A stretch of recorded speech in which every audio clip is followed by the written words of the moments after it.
we normally start out at.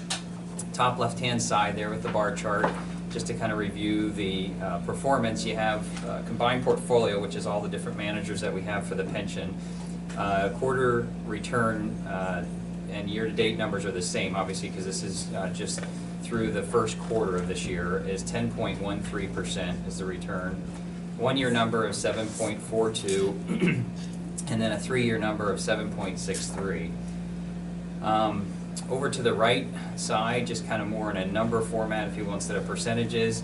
That first column under quarter to date, so at the beginning of the quarter, which would be ending 2018, December 31st, 2018, the balance was $114,319,000, and during that time frame there was withdrawals of $2.1 million.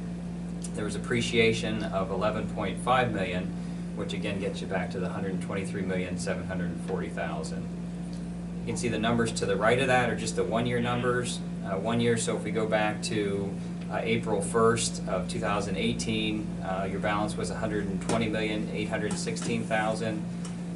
Through withdrawals, as well as your ARC payment that you made, you had a net number of withdrawals of $5.8 million.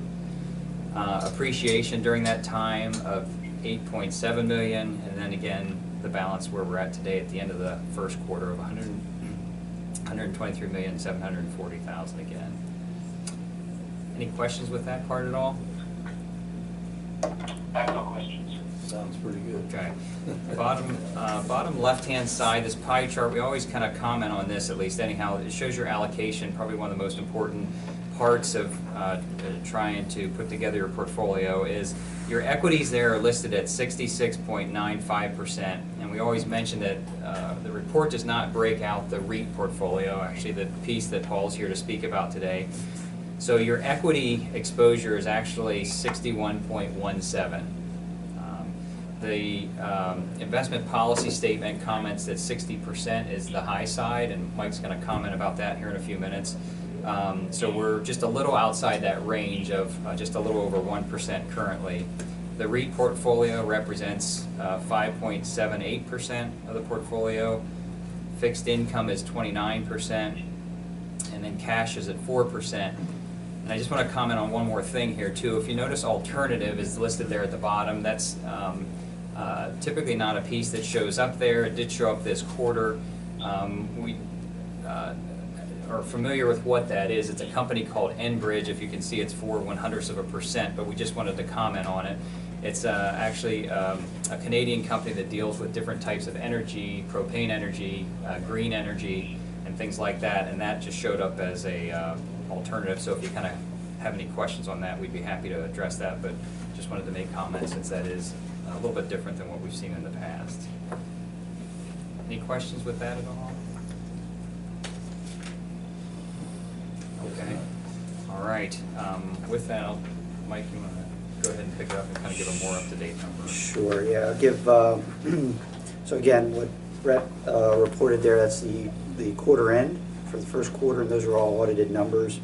The numbers I'm going to give you are unaudited because we're not through the quarter yet, but we've continued to have some growth in the month of April. So now the balance as of the end of April is $126,011,730. And the return, year-to-date return then makes that 13.2%. Okay. And again, we also had another distribution, so the withdrawals were about $2.8 million. That's what's come out of the plan so far year-to-date. So does that come off the 126 million? No, the 126 is what you have in there. That's already accounting for the That was already withdrawal. taken off, because you said it last, and I thought we still did take it off. No, Okay. no, that's already accounted Thank you.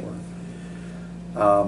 One of the things that Brett had briefly mentioned there is that we are slightly over the upper range of our equity holdings according to our investment policy, about 1.5%. Not significant. There's been times,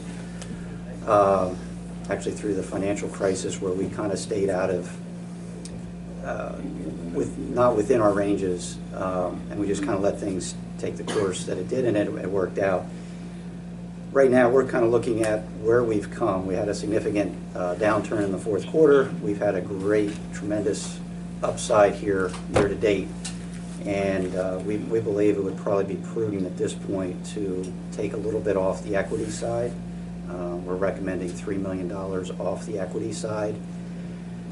$2 million we would probably recommend putting just in cash for the next several months distributions that we know we're going to need, and then moving $1 million over to the bond manager with CS McKee. Still hopeful that the markets will continue to grow to year end, but we think there's probably more risk to the downside just because of the run that we've had.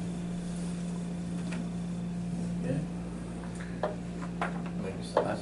Yeah, and I don't think you would need any action on that. I mean, the policy's in place, you're adhering as managers to the policy, and so that's Just It sounds like a conservative move. I don't think I object to that. okay. Any other questions about where things stand, or? Sounds good. Okay. So I think at this point, we'll turn it over to Paul, and he's just going to provide some insight into the piece of the portfolio that they manage, which is the Real Estate Investment Trust, or the REIT portfolio. Let you take it from there. Well, thank you. Again, my name is Paul DeJute, and I'm very happy to be here today. It's a pleasure to address a client that has money invested with us. I don't get an opportunity to do that. I usually talk to the advisor, so this is a lot of fun for me. And we thank you for your participation in our portfolio. Let's just quickly, I'm going to talk for about 15 minutes. I understand I've had that amount of time. Let's look at what a REIT is, a real estate investment trust. It's a collection of professionally managed properties, usually the same type. And you can think of it as kind of a real estate mutual fund. The manager will purchase and manage a number of properties for another client, probably. So you've got people buying real estate in different places, buildings mostly, although there are farm REITs now.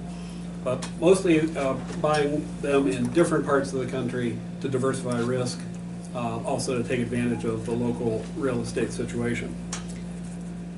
The best feature, as far as I think you're concerned, really is the rising stream of dividends. This is what we really like to highlight when we're talking about REITs.